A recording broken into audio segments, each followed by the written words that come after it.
Previously on Balls. We have a mystery number, which, I mean, when you come out with your mystery guest, John, don't come in here like making noise about his name and who it is and stuff. We're going to Canada. Yeah, to Canada we go. Oh, is that where he lives now? Yes, he lives in Canada. I was wondering, I thought he was still down in KZN. I thought he'd settled down. Canada, and he's doing very well there too. Is it? We'll find out what's happening. Yeah. That's the kind of thing you'll also get on Blades' show. Yes. When he kicks off on Monday. Hello? Bruce! Hello? Hi, is that you? Yes, it is. Bruce Grobbelaar.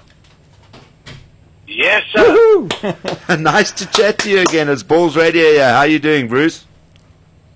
Not bad at all, Darren. How are you keeping? How's Balls Radio going? Top of the world. It's going nicely. We're growing nice and slowly, but things will be speeding up in the next month as well as we spread our wings. And we're having a lot of fun. It's great that South Africa finally has some kind of a dedicated sports radio network, even if it is online.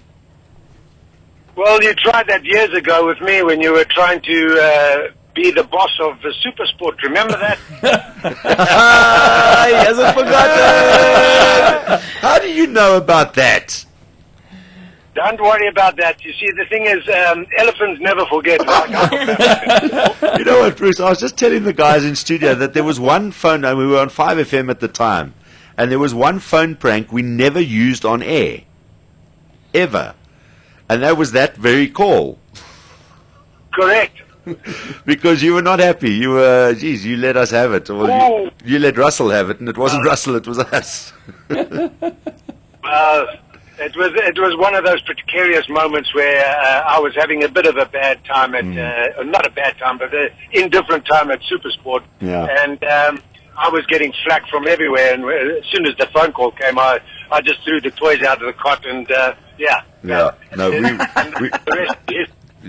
we thought it was wise not to put that out on air because I don't think it would have had good results anyway. So I didn't realize you actually knew about that call, but there it is. Now, what are you doing in Canada? I believe you live there. I thought you were settled somewhere in KZN and just having a nice restful life. And Johnny tells me, no, you're in Canada. No, I've been here for 3.5 years. I've got a little 3-year-old that's in the car with me at the moment. Oh, awesome. She's a little Canuck, and my wife works at the hospital here. Okay. But we're in a predicament there. We're living on the Rock, which is Newfoundland. Yeah. Which is a brutal winter. We've got 4 feet of snow. We get 16 foot of snow average a year. So the skiing's good, but it's digging the car out is the hassle. Yeah, I can imagine. I mean, I've been there once. I love Canada. I think it's a beautiful, beautiful, beautiful country, and the people are so nice as well. But, geez, when you fly in there in winter, it's almost like everything is just white. There's just snow all over the place. And I remember going to Saskatoon. At the time, it was minus 30-something when we landed there. It was crazy. That's correct. It really is brutal. Yeah, we're at minus 7 now, but the sun's shining, and with the wind chill, it's about minus 20. So, we keep warm in the house, though. No, yeah, I can imagine you've got lots of heating and stuff there. And you're happy there? Are you settled there now? Is this home for you for the foreseeable future? Yes. Now that my daughter is born here, that we will be here for at least 17 years. We'll get her through university and give her the kind of life that people deserve, and she needs it, and we owe it to her. Yeah. Well, look, I don't think you can pick a better country than Canada. I think they're just such a well organized, great culture, and just an awesome. It's one of my favorite countries in the world. Yeah, but in saying that, their soccer is not very good here. The organization is not very well groomed. There is no basic. They haven't got their own professional league. 3 teams have to play in the United States. So the alumni of Canada, along with myself, we have teamed up with Canadian Soccer Association, and by 2015 we'll have our own professional league, which is going to be starting off. It's a lot of work that we've been putting into it, and it is going to be very exciting for the next 2 years. Yeah, I know that you've answered my next question. I was going to go, are you involved in anything over there? And it actually surprises me. I know the Americans have been desperately trying to get football going. The world, some of the world hierarchy would love to have soccer really take off in the United States. I still don't think it's really there. But you would imagine that Canada would be more prone to it because they've got more of a European influence there in Canada than in the US. So it's very surprising that they've never really had a big soccer culture at all. Well, yes, you're saying that because you have to play in the summer times, which is only a 4-month period. But with this new league, we have to have every team that is going to be a part of this league is going to have an indoor facility that you can play year-round in. So the facility will have to have an academy that bring Canadian players forward. And with our league, out of the squad of 18, you only allowed 6 foreigners.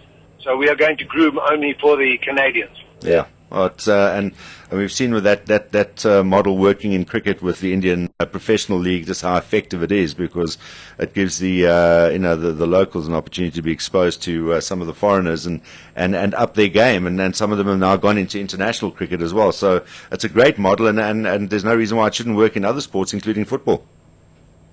Absolutely, Darren. And I've been asked to come in because I've lived in a lot of countries in the world, and I've been associated with the soccer associations of those countries, and they've asked me for the pitfalls and the strong points of those countries, and hopefully we're going to get it together that we will be universal, so any country can come into Canada and have a look at the league and find that it's going to be above board.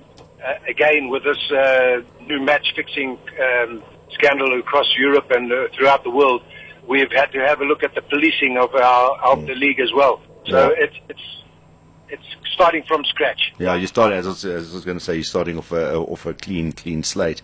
Are you still get a chance of? And do they give much exposure? I mean, do you follow a lot of the football happening in Europe and back in England, and even do they give any kind of coverage to football in Africa at all, or what's it like up there? Oh yes, Darren, we've got all the games in UK are shown throughout Europe, are shown on Canadian TV, and then if you want the African nations, we have to go through to, of course, Super Sport, and Al Jazeera has the monopoly of all the games, so you can get it on your laptop. Okay. So I've been following the fortunes of South Africa, and I really am pleased of what they did in the AFCON, but I know that the country will go forward and be a stronghold in the next World Cup. Hopefully they can get through there. Yeah, and I think that's the general sentiment. At least, the positive sign is that they're saying to Gordon, okay, good job with the new side.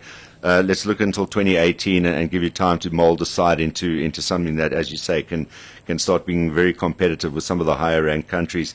And as far as English football goes, I mean, your former club Liverpool kind of struggling still. I mean, it's been a long time now. Well, it has, yes. It was in transition with Kenny Dalglish. Brendan Rodgers came in, and everybody thought, well, wow, they want instant success. I believe that Brendan Rodgers is on the road to a very good side and a very good team. Give him. I've said that this season, if we don't knock on the door at 4th, then we're having a bad season. And I still stand by that. I think that we will still, at the last game of the season, hopefully at QPR, we will be playing for that 4th spot. I believe that. And I think that we can pick up the points in this latter half of the season. Well, it's going to be a nice bun fight, I think, for that spot between Liverpool, Spurs, and Arsenal, probably. Those, yeah. Absolutely. That's three.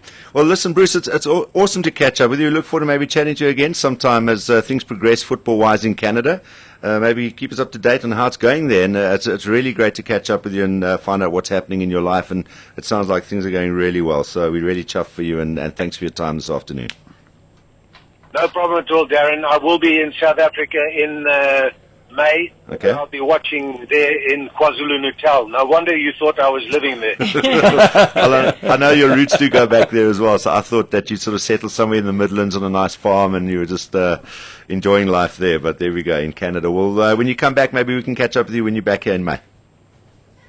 Absolutely, Darren, and all the very best to all the listeners. Thanks you, a lot, Bruce. Bruce. Cheers, man.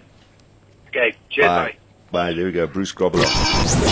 This is Balls Visual Radio. Darren, Simon, Kate, and John. Weekdays from 3 p.m. to 6 p.m. Central African Time. Balls.co.za